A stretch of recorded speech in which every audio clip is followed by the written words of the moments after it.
A very good evening to you. Thank you so much for tuning in. Welcome to another episode of Man Up.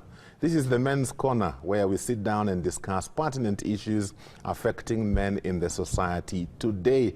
And in this series, we are looking at the next generation of men and what we need to do to ensure that they succeed, because they must succeed. Today we talk about mentoring the next generation of men. I've got two amazing men joining me in studio tonight to help us get a deeper understanding of what this mentoring is and how we can do it. First and foremost, we have Juvenaris Chalo. Juvenaris is the founder of Streetnizers. Streetnizers is a home and rehabilitation center for street boys. How are you doing, sir? I'm good. How are you? I'm very fine. Karibu sana. Asante sana. We also have Mr. Frederick Nyaga. Frederick Nyaga is the national founder and chairperson of Men Engage Kenya Network. How are you doing, sir? I'm fine, thank you, sir. Good to have you on the Men's Corner, Man Up. Pleasure to. By the way, today is Valentine's. Yes. Yes. Usually on Valentine's, do you do anything? Well, it's easy. As you can see, I'm also dressed on red. I can see you're in character. Yes, I'm a character. And initially, it's a mindset. The men has to do something. But now things have to change. Oh. You can visit a children's home. You can go to the streets and do something to these boys in the streets. And I've been involved in that severally. Okay. Seems like for you, everything, the heartbeat is the street boys. Yes, boy, child. Wow. That's me. Okay. But Frederick, do you usually do anything on Valentine's? Well, let me say no. Oh. That makes Reason being. That makes two of us. Yeah, that reason being, when I look at the background of the so-called Valentine, Yes. it has to do with love, and love is supposed to be 365 days in a year. Not just So, once a not year. just once. I think I like that. And from my maybe Christian background, Yes. I don't see it anywhere in my Bible. Yes. So I don't have to celebrate it. So I don't do it. Okay. But I normally do loving things throughout. I Throughout strive the year. to do that throughout the year. I like that Yeah. perspective. So for because- me, if there's anything to do with Valentine, Yeah. 365 days. 365 days. I like that. Yeah. I usually tell people usually ask me the same question. Did you take your wife anywhere for Valentine's? No? We just hang out at home as we usually do. Exactly. We love each other 365 days Exactly. a Every year. single Yes. day. Yes. Yes. You know, interestingly, just like Charlo has said, usually the expectation is highly on the man to do something, to buy a gift, to take your lady out. You know, the men give, the women receive. But should it be like that always? We had the opportunity to go out to the streets and to talk to a number of people and to find out from them what their perspective of Valentine's is, where this giving and receiving manenos are concerned. Here's what they had to say.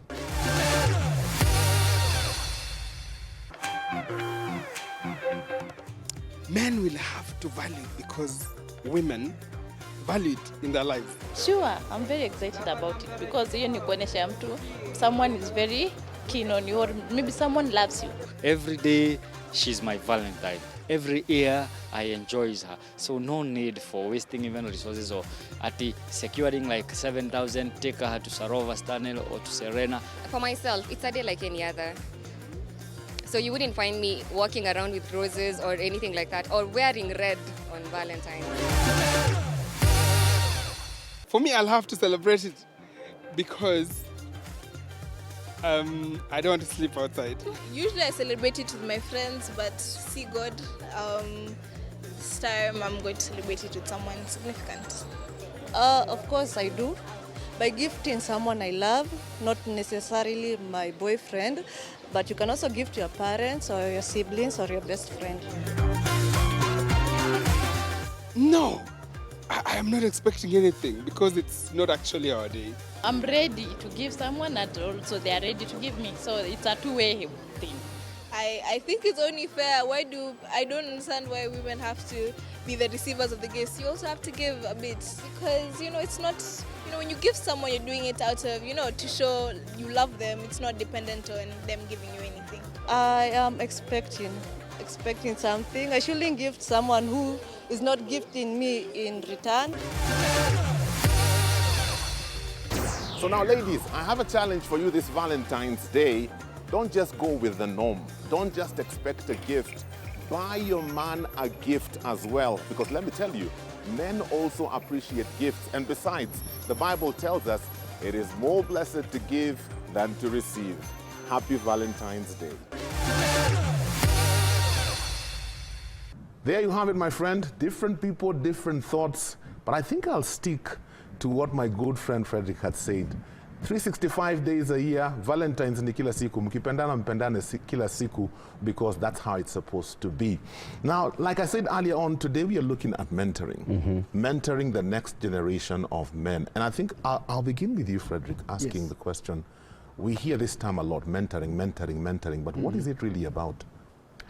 Yeah, sure. The way I look at it is basically to provide guidance to someone, especially when someone is more experienced. Okay. So it is a way of guidance, and it can take different forms. You know, it can be in terms of coaching. You know, and when we talk about coaching, we're talking about passing skills to someone. Yeah. So it means it's someone who is more experienced in terms of some skills, and then they are passing the same to someone who is less experienced. Yes. It could be in terms of training. And when we talk about training, we are talking about passing of knowledge and information again. Yeah. And this means to us to come from somebody who has more information than somebody else. It could be in terms of support.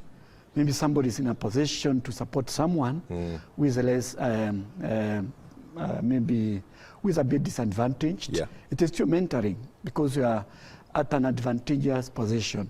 At other times, it can be as simple as even celebrating somebody. Particularly when it comes to issues of men, many times it has been assumed that when a man does something good, that is his duty. Yes. Nobody comes up to say, hey, Good job, good job, Yeah. good job. Yeah. Particularly when they are doing something which is actually in the area which is usually seen as a preserve for women. Somebody should come and say, hey, James, you're doing a good job here. You're bringing up your children very well. You're taking care of the kitchen very well. You know, some of these things, they need to be patted on the shoulder.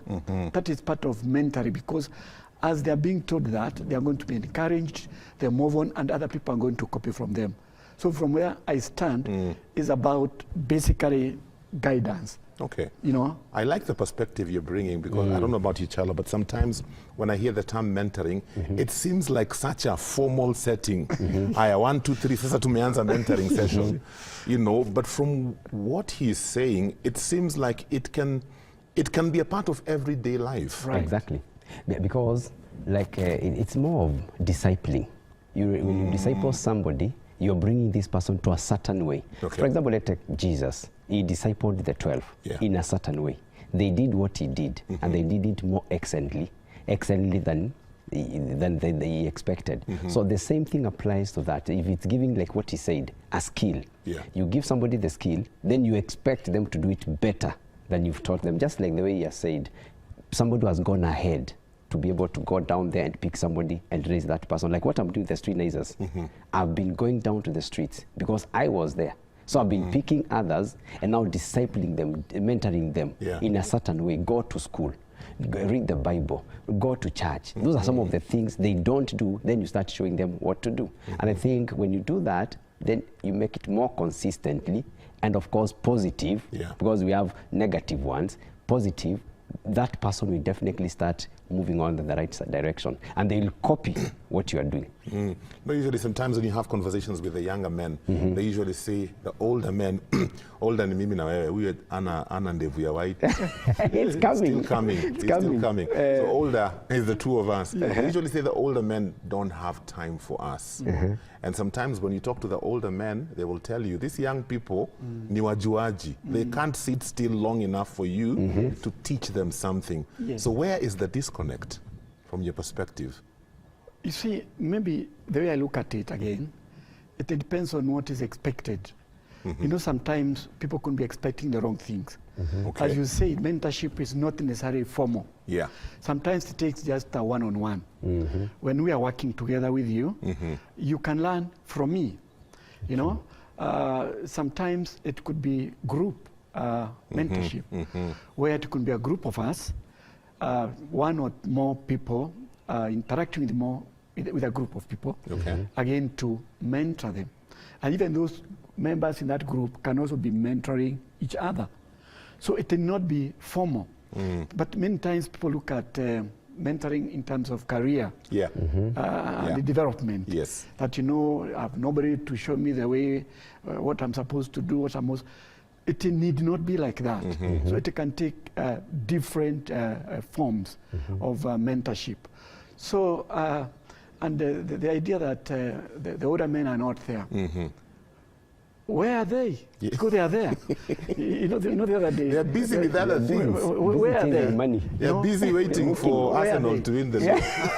As they are busy, they are can busy. you be busy with them? Can you be with them? Because I do believe that there are many areas of mentorship. Okay. And one of them, as I was saying, can be in the area of career, where now you can be trying to help somebody to develop in their career. Another area could be in terms of behavior. Remember, when it comes to our personality, it is about our temperament and our behavior combined. Temperament could be inherited. Behavior is learned. Yes. And therefore, these young people, are they willing to learn? To learn. You know, Now that's a problem. Because some of these things, are they willing to learn? And many a times what has happened, they could be right to some extent, because what happened because of the pressures which are put on men, the social contract, that this is what is expected of you. Yeah, as a man. As a man, you know. And this social construct starts from the time we are little boys. Yes. From the time we are children. Growing up. The first thing is, don't even cry. When already the emotional aspect is being controlled. Even when you're hurting, you cannot express yourself. You're supposed to come home early. I mean, you don't come home early. You're supposed to go out there and bring something. Yes. And therefore, because of these expectations, men sometimes find themselves too busy out there trying to earn a living. Yeah. Because if they don't do it, they'll come and say, there is no money. Yeah, This James, bure kabisa. So because of that, sometimes they may concentrate so much on the income generating activities and abandoning the other areas of mentorship, which is equally important. You need to be there throughout. Yes. And if you don't begin it when you are small, when these children are little, then you want to come and mentor them when they are big, you're wasting It will time. be a problem. Very You know, still on that thought, Chalo, I find that I love that he brought in some of these things we are programmed from when we are young. And I look at it this way. When we are growing up, when we go to our schools, we are cultured to compete. Yes. Number one.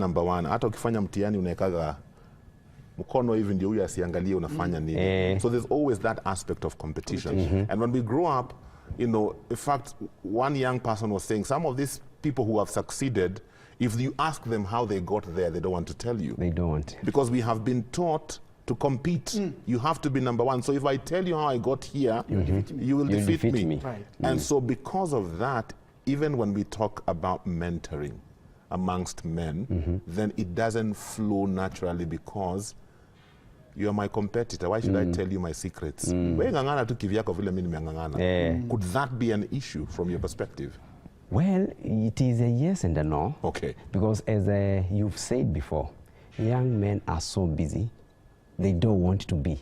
And of course, our old men, I would say they are very busy per se, not to be. But have I pushed this old person to tell me? Have I gone to this old person who has gone ahead of me? Yeah. Because I'm 100% sure if I come to you and tell you I want this and this and that, you will definitely give me your time. Yeah. Even if it's 5 minutes. Yes. Then from there, am I going to pick that 5 minutes you've given me and activate it in me? So sometimes it is yes and no.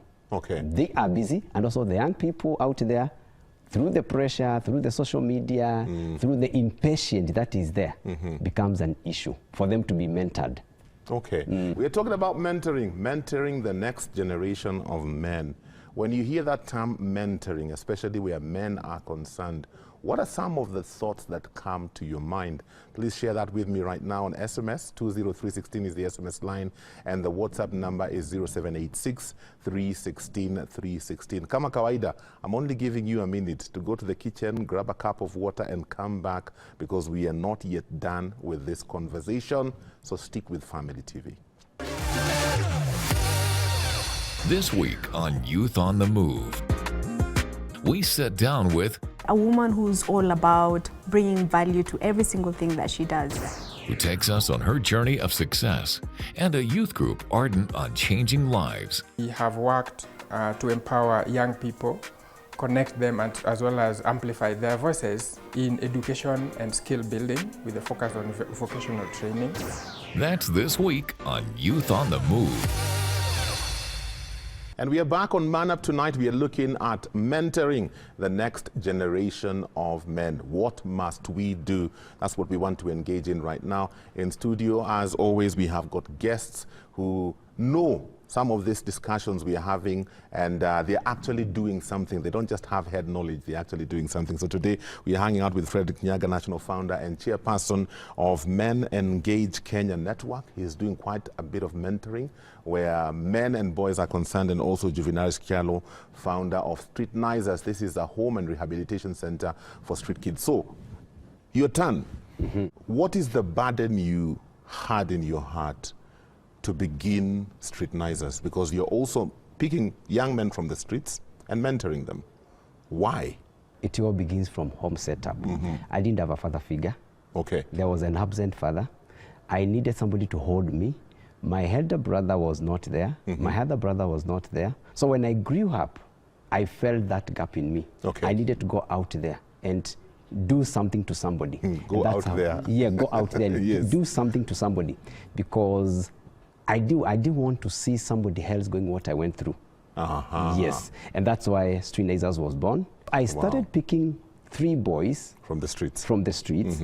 Because I was partially in the streets and I saw what was happening there, and from there, here we are. Here you are, pushing on to How many see years these now? boys see a father figure, and this is 17 years. 17 years. 17 years consistently, and I've seen a great change. Because most of these boys, as he has said, they lack somebody. Yeah. And sometimes it's not a father figure also, even a mother figure. Right. Because as he has said, TB, too busy. Yes. People are too busy to come and just do something little, like giving you some water, washing the dishes, telling you read your books, do this and that. So those are some of the things, and I'm glad I went on that direction. And it is also a good idea for my father not being there, because a dream was birthed in me. I could not be doing that. Yeah. So everything happens in a reason. All things work together for good. All things work together. Solutions, because we keep having conversations, and I love that I'm talking to men who are actually doing something. So you're not telling me things you have read in a book. You're telling me things you're actually doing. You know what is working and what is not working. And so to that man who's seated at home, you know, this mentoring thing, it must happen, but how do we do it? Where do we begin? Yeah, thank you very much. When we are talking about the how of doing it, when we are starting out, I mentioned it can take different forms. Yes. Part of it is simply coaching, you know, where you are trying to instill some skills to some of these people, and it need not be formal. Even as you are talking, as you are working together, you try to show them how things are done. Other times it is a training. And you know, training starts at home. Before it moves now to the institutions like schools, like churches and mosques, like the community, you know, there's a lot of work that needs to be done from home. And this is the responsibility of both parents if they are there. And if one is missing, then the other one should know that now you carry the burden of the two. If the father is missing, then the mother needs to be there. And when the children, for example, start growing up, particularly the boys, they'll need a father figure. Where maybe you can bring an uncle or a close friend whom they can emulate. They can be able to see, but somebody who is trustworthy. In your lives. So these are some of the things that you can be able to do in terms of mentorship. It can be supporting somebody, like what Chalo is doing. You go and find children who are needy somewhere, bring them up together, bring them together, and try to provide them with support or link them to some support. This is part of mentorship. And these are some of the things. You may not be so much economically endowed, but you could be having information that you can pass. You know, just information. All that these children need is to be told, this is how we used to do things in the early days, but now things have changed. You can try this and the other and this other one. Other things have to do with maybe even development of their career. You could be a professional And you can actually come and talk to them. Yeah. Tell them, no. I remember one time talking to some young people and was telling them, now look at the way the world is going. Things are going to digital. Yes. You know, crimes are going to increase because there's urbanization. Yeah. So courses, I mean, like law, will be very marketable. And some of these things now we are doing may not be very important. And as I said again, it's also appreciating men who are excelling. I like that. Including the little children, where they're excelling. Yeah. And I'm sure many of you might have read the book by Ben Carson. Yes. Think Big. Yes. And the other one. Gifted Hands. Gifted Hands. Yeah. This young man was brought up in an Adventist family by a single mother. Yeah. But the mother kept on saying, Ben, you can do it. You can do it. Ben, you can make it. You could have become the president of America. And even now it is not lost. Yeah. So it's a question. And you remember the guy had even gone into drugs. But somebody was there, a mother. Saying, you can do it. So it doesn't take much. Yeah. You don't have to be a professional counselor. But above all, can you be a role model? Exactly. I like that. Can you be a role model? Because you can't impart what you're not. We learn mostly by watching, by seeing, not hearing. Yes. What we see, we retain. What we hear, we retain about 20%. Yeah. What we practice is about 80%. So when you are doing something with these men, when you're doing with them, 80% they will retain it. Exactly. I agree with you. The other day, And that's what one of my children was telling me, Daddy, they call me actually Vava. Yes. We like what you did to us when you were little. Wow. After the schools would close, we'd go home, pack everything, go to the rural, and then we'll do the manual work. If people are working at the farm or wherever, we'll also be working together and pay ourselves so that whatever money we were earning during the holiday is what we are doing manually. Exactly. Now they're telling me that's mentoring. Training us to do hard work, matters of integrity, to earn our living by working hard is actually, they keep on thanking me. But I didn't know, I was telling them, you see? Let's do it. I'm just wondering, because for you, because you go onto the streets, I'm assuming you engage a lot with very young men, you know, and I'm assuming also at that point and with the situations they are in, one of the key things you have to focus on is values, because the values shape who they are going to be. You know, so what are some of the things you teach them? How do you teach them? And what are some of the success stories you have seen? If you've been doing this for 17 years. The beauty about that is I was in the streets. So I know most of the things that happens there. I was abusing these drugs. So I have a good experience. So when they come and I show them first who I was, they start connecting. And this is the best thing about people connecting with you. They start emulating, they start copying what you are doing. And because they like the way I'm dressed, I tell them, with time, you will definitely dress like me, but it will take time. You need to be patient enough because this is a process. And that's where training or mentoring comes in. The process is the work. So one day we do this, the second day we do that. And all of a sudden, a month, this boy does not sniff glue. 2 months, he's willing to go to church. 3 months, he's willing to go to school because 3 months is a good period. 4 months, he's in class. Then from there, whatever I do every single day, if I'm reading the Bible, he will read the Bible. If I'm going to church, he will he will definitely go to church. And I've seen that working. Have I been trained anywhere as a professional counselor? No. Have I gone to any school to train on dealing with boy child? No. But slowly by slowly, this is 17 years. I have amazing successful stories because I have boys who have already gotten married. So I'm a grandfather, as he's saying. So in fact, they call me Zai. So it's true. People watching you, and it has worked. And you don't need to be that experienced or having so much money. Because some of these mentorships, you pay. And some of us cannot even afford them. So it's what you're doing from right there from the start, and then you start growing with it, and it will bring results. As we finish, because the other aspect that's the same for both of you, you're not just mentoring your own. You know, you're reaching out to others. And if the two of you can reach out to others, then it means every man can reach out to more than just their biological children or, you know, the children in their neighborhood. Maybe each of you can share something about that. Like this is what we keep saying in our street lasers. Each one reach one. Each one teach one. So I'm imagining I'm able to reach to 40 boys. What of you? you can reach to 4. You can reach to 5. If the 40 boys I'm reaching now, they will go out there and reach to 1 boy. Yeah. That's a good network. Very true. And it works. Very true. Yeah, and actually, men need to realize or to recognize the different roles that they play in life and which they can use as opportunities to mentor. One, look at your role as a brother or a cousin. You must be a brother or cousin to somebody. Very true. Whether it's a cousin or a brother to a lady or a man, you are. Yes. So what can you be able to do as a cousin or a brother to mentor whoever you are relating with? If you are not a father or a cousin, what about being a father or an uncle? Yeah.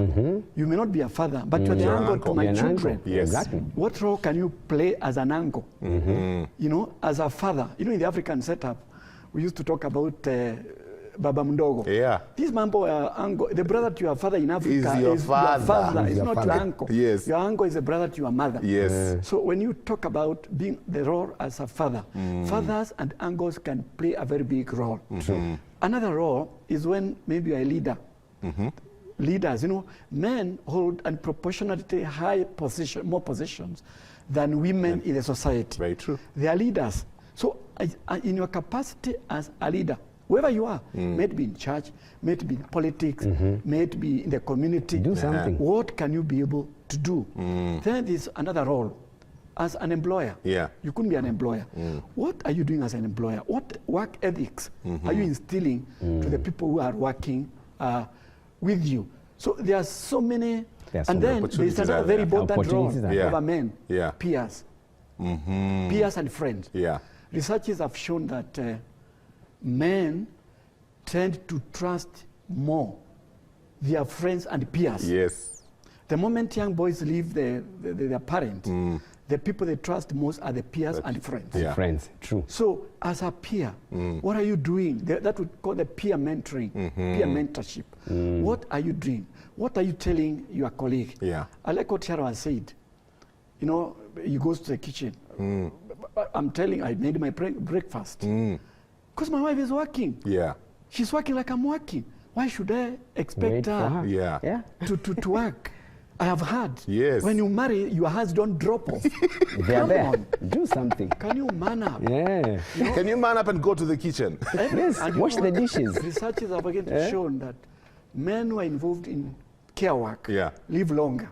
Amen. They live longer. Amen. Wow. If you want to outlive your colleague, care work.